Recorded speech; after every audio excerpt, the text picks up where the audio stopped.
Oups, j'avais oublié que j'avais mon masque. Je recommence. Bonjour, salut, c'est Bélu. Bon, on va être clair, moi c'est pas un petit Covid ni un petit confinement qui vont me faire peur. En fait, si, j'ai bien balisé chez moi tout seul, mais bon, là ça va parce que je suis de retour. Et je suis heureux d'enfin pouvoir vous revoir. Au sommaire de votre magazine vidéo municipal préféré, ce mois-ci. Bon, vous vous doutez bien que le gros morceau du mois, ça va être le Covid. Et dans la rubrique Le Zoom, on va à la rencontre du directeur général des services de la ville de Bailleul, qui va nous expliquer comment, en ville, à notre niveau, on a su gérer la crise. Ensuite, dans la rubrique à venir, Mélu est parti en direction de l'hôpital civil afin de connaître ce qui, suite à la pandémie, va changer dans l'accueil et dans le fonctionnement. Puis enfin, tout le monde les attendait, c'est le retour des échos du marché. Un marché déconfiné, mais quand même super bien masqué. Alors je ne sais pas si vous avez été suffisamment sage, si vous vous êtes bien confiné, tout ça, mais en tout cas, vous avez le droit à votre petit Mélu quand même. C'est pour vous, c'est pour moi, car je suis heureux de vous retrouver. C'est Mélu, c'est le numéro 36 et c'est reparti. Face à une Covid 2019 aussi surprenante qu'inédite, les premiers services publics bailleullois sont quand même ceux de leur mairie. Comment a-t-il été possible de coordonner les services, coordonner les actions avec plus de 350 agents aux missions aussi différentes que par exemple ceux des écoles, des cantines, des services d'aide à domicile, de la sécurité, du cimetière, j'en passe? Eh bien pour en savoir un peu plus sur cet épisode qui restera historique, rencontre avec le directeur des services de la ville. Et commençons par la base, comment apprend-on la nouvelle ? On l'a appris par l'allocution du président où il a fallu tout de suite réunir une cellule de crise pour organiser les services dès la semaine suivante. La première mesure, peut-être celle qui était la plus marquante, c'était de mettre en sécurité à la fois les agents et les usagers. Les agents, en leur demandant de pouvoir rentrer chez eux, d'être confinés le temps qu'on mette en place l'ensemble des protocoles et mesures sanitaires pour sécuriser leur environnement de travail. Et vis-à-vis de la population, c'était de fermer un certain nombre d'équipements publics et notamment ça s'est traduit par la fermeture des parcs et un certain nombre d'autres équipements, le temps qu'on puisse avoir un peu plus de recul et d'informations de la part des autorités gouvernementales, sanitaires, sur les mesures à prendre. On a voulu garder le contact avec le public, c'est-à-dire qu'on a mis en place, dès le lendemain de l'allocution du président et la mise en confinement, les agents derrière un téléphone pour pouvoir répondre aux questions des usagers et même des agents. Ensuite, il a fallu qu'on réfléchisse, qu'on réinvente un peu le service public, c'est-à-dire qu'il a fallu qu'on projette déjà le déconfinement, même si on était juste en période de confinement. On a aménagé les locaux, on a aussi réduit les services strict minimum, strict nécessaires, on a maintenu les services dits régaliens, le cimetière, le service des élections, la tranquillité publique. Le truc qui a été sans doute le plus difficile. Je pense que ça a été un peu une sorte d'incompréhension sur les doubles discours qu'il pouvait y avoir entre ce qui a été donné de la part des chefs de l'État, de son Premier ministre et des services déconcentrés de l'État. C'est-à-dire qu'il y avait un fossé entre la volonté qui venait du haut et ce qu'on avait nous comme moyen pour pouvoir répondre. Aujourd'hui, en fait, la reprise est toujours progressive, c'est-à-dire qu'on a mis une priorité à mettre les agents qui le pouvaient, qui le souhaitaient en télétravail. Ça, c'est une véritable avancée au sein de notre administration. De manière générale, aujourd'hui, et par cette crise, on a effectivement des protocoles d'accueil qui consistent du coup à appeler avant de pouvoir se déplacer en mairie. L'ensemble des guichets de la ville reçoivent ce rendez-vous avec un numéro unique qui est le 03 28 500 600. On s'aperçoit également que de préparer en tout cas ce rendez-vous permet de mieux accueillir l'usager et donc d'être beaucoup plus efficace dans le traitement de ces demandes. J'admire le service public pour ce qu'il est, mais surtout les agents qui le composent. Les agents ont pris des risques à venir sur le terrain pour servir le public, jour et nuit, du lundi au dimanche, n'ayant que peu d'informations sur la transmission de ce virus. Ils sont quand même venus sur le terrain, plus à Bailleul qu'ailleurs. Je pense que l'esprit carnaval, on le retrouve même dans cette situation de crise sanitaire, où l'envie d'aider l'autre, quel que soit son statut, fait partie de l'ADN tant des agents de cette ville que des habitants. Souvenez-vous, il y a quelques mois, je vous faisais découvrir l'hôpital de jour. Et depuis, Mélu a ses petites entrées au centre hospitalier. Et comme je suis passé un soir pour applaudir nos infirmières, je me suis dit, tiens, comment organise-t-on dans un hôpital comme celui-ci l'après-Covid ? Donc, rencontre avec ceux qui s'adaptent et qui mettent en place ces nouvelles organisations.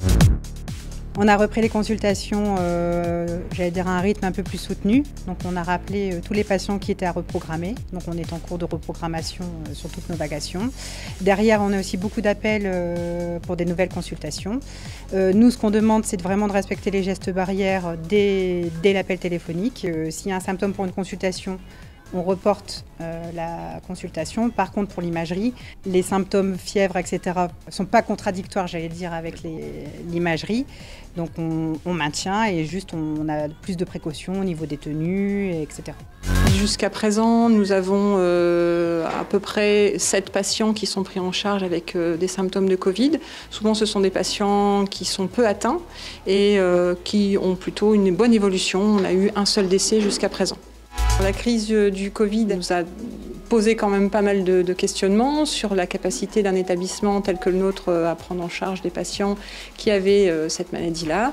Mais grâce à l'effort de tous, on a pu organiser des procédures, des protocoles et accueillir les patients dans des conditions satisfaisantes.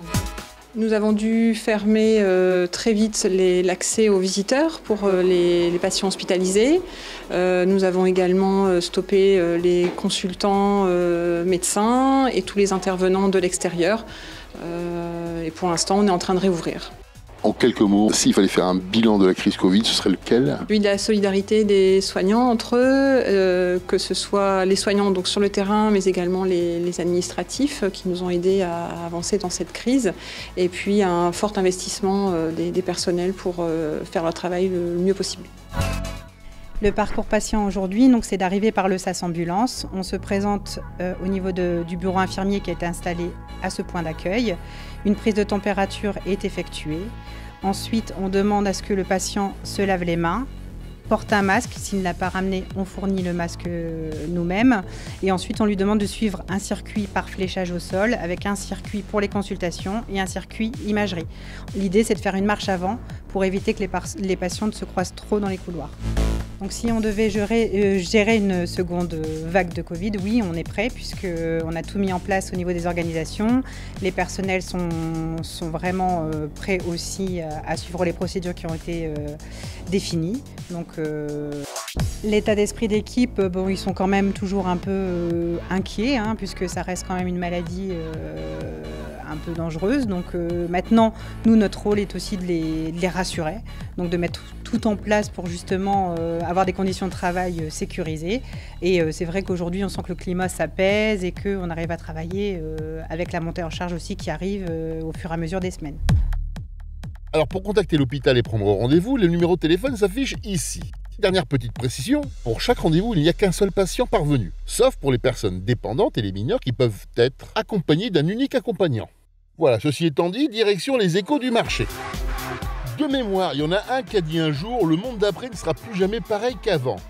Je ne sais pas s'il faisait allusion au marché, mais en effet, les gens qu'on y croise, ils sont pas du tout pareils qu'avant. Ils sont tous masqués, comme le lundi soir du carnaval. Sauf que là, il fait vachement chaud et un peu trop beau pour le coup. Donc de retour sur le marché en toute sécurité, évidemment. De quoi on va parler? Du Covid, tiens. Qu'est-ce que vous avez bien pu faire pendant ces 2 mois d'enfermement? J'ai lu. Oui, vous avez lu quoi? Des romans. Oui, mais quoi? Un peu de tout. Ah, on n'a pas lu en fait. Si, j'ai lu quand même un peu. Ouais. Et le premier truc qu'on a fait à la sortie du confinement, c'était quoi? J'ai rien fait en fait. Ouais, on a été se promener. Ah, c'est cool. Dans quoi?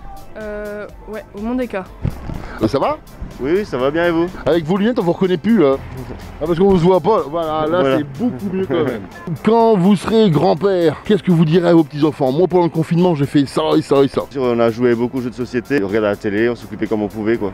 Enfin bon, le Scrabble pendant un mois à la fin. Ouais, bon, coloriage, un peu de tout quoi, on retourne en enfance.